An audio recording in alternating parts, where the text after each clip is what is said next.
श्रीमद् भागवत गीता के अध्याय 12 के अनुसार परम सत्य की अनुभूति की विभिन्न विधियों में भक्ति योग सर्वोत्कृष्ट है।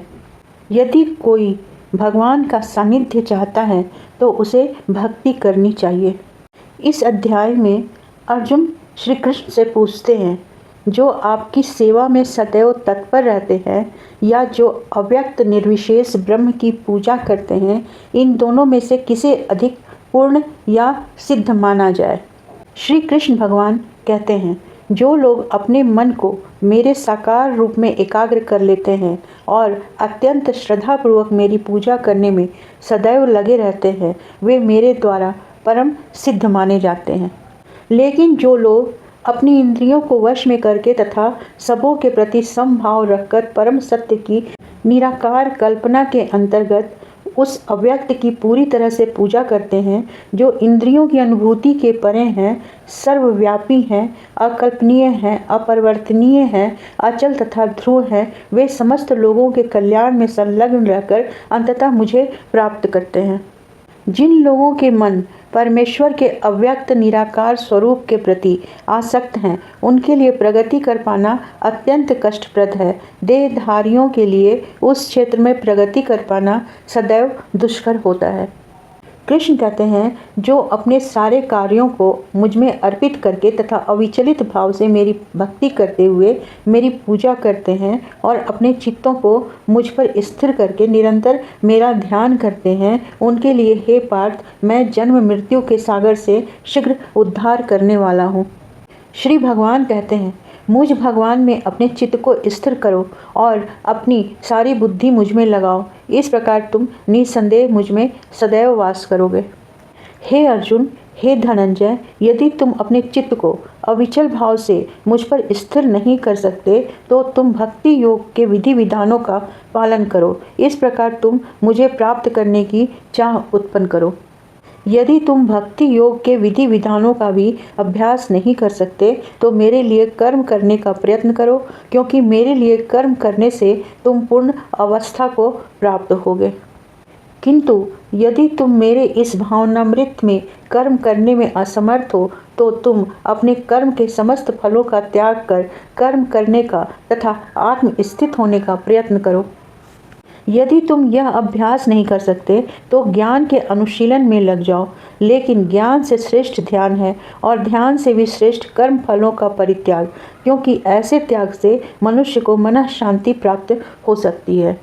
श्री कृष्ण कहते हैं, जो किसी से द्वेष नहीं करता लेकिन सभी जीवों का दयालु मित्र है, जो अपने को स्वामी नहीं मानता और मिथ्या अहंकार से मुक्त है, जो सुख दुख में समभाव है, सहिष्णु है, सदैव आत्मतुष्ट रहता है, आत्म संयमी तथा जो निश्चय के साथ मुझ में मन तथा बुद्धि को स्थिर करके भक्ति में लगा रहता है, ऐसा भक्त मुझे अत्यंत प्रिय है।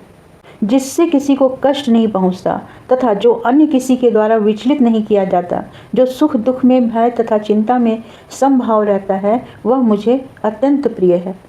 मेरा ऐसा भक्त जो सामान्य कार्यकलापों पर आश्रित नहीं है, जो शुद्ध है, दक्ष है, चिंता रहित है, समस्त कष्टों से रहित है और किसी फल के लिए प्रयत्नशील नहीं रहता, मुझे अतिशय प्रिय है।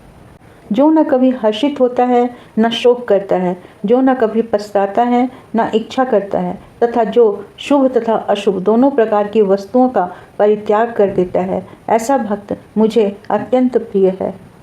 जो मित्रों तथा शत्रुओं के लिए समान है, जो मान तथा अपमान, शीत तथा गर्मी, सुख तथा दुख, यश तथा अपयश में भी समभाव रहता है, जो दूषित संगति से सदैव मुक्त रहता है, जो सदैव मौन और किसी भी वस्तु से संतुष्ट रहता है, जो किसी प्रकार के घर बार की परवाह नहीं करता, जो ज्ञान में दृढ़ है और जो भक्ति में संलग्न है, ऐसा पुरुष मुझे अत्यंत प्रिय है। श्री कृष्ण कहते हैं, जो इस भक्ति के अमर पथ का अनुसरण करते हैं और जो मुझे ही अपना चरम लक्ष्य बनाकर श्रद्धा सहित पूर्ण रूपेण संलग्न रहते हैं, वे भक्त मुझे अत्यधिक प्रिय हैं। इस प्रकार इस अध्याय में भगवान ने अपने पास तक पहुँचने की दिव्य सेवा की विधियों की व्याख्या की है। ऐसी विधियां उन्हें अत्यंत प्रिय हैं और इनमें लगे हुए व्यक्तियों को वे स्वीकार कर लेते हैं। इस प्रकार से इस अध्याय के अनुसार भगवान ने यह निर्णय दिया है कि सुसंगति से मनुष्य में भक्ति के प्रति आसक्ति उत्पन्न होती है, जिससे वह प्रामाणिक गुरु बनाता है और तब वह उससे श्रद्धा, आसक्ति तथा भक्ति के साथ सुनता है। अतः इसमें कोई संदेह नहीं रह जाता कि भगवत प्राप्ति के लिए भक्ति ही आत्म साक्षात्कार का परम मार्ग है और इसके ही फलस्वरूप किसी को जीवन निर्वाह के लिए वस्तुओं की चिंता नहीं करनी होती, क्योंकि भगवत कृपा से ही सारी वस्तुएं स्वतः सुलभ हो जाती हैं। अंततः कृष्ण के शुद्ध प्रेम को प्राप्त करने का सबसे सुगम एवं सर्वोच्च साधन भक्ति योग है। इस परम पथ का अनुसरण करने वालों में दिव्य गुण उत्पन्न हो जाते हैं। श्रीमद्भागवत गीता के 12वें अध्याय का हिंदी अर्थ पूर्ण हुआ।